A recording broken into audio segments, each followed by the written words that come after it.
Hi, I'm Justin Moore. I work at Well-Trained Mind Press, and we just received our copies from the printer of How to Diagram Any Sentence, the brand new book.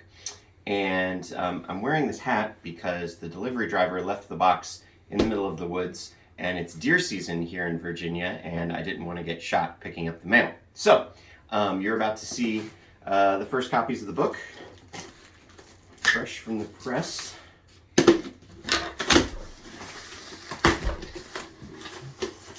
So How to Diagram Any Sentence is a brand new book by Susan Bauer and Jessica Otto, and it is exercises to accompany the diagramming dictionary, and it gives you practice in diagramming all different kinds of sentences. Oh, it's so beautiful. I love it.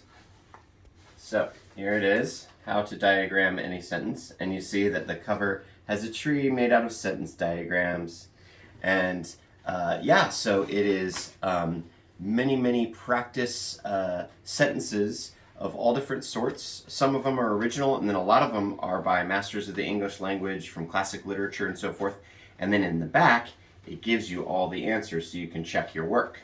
So this is an excellent way to practice diagramming if you need a little bit more practice. If your student needs a little bit more practice, it goes along with the diagramming dictionary, and it's going to be in stores very soon. Thanks.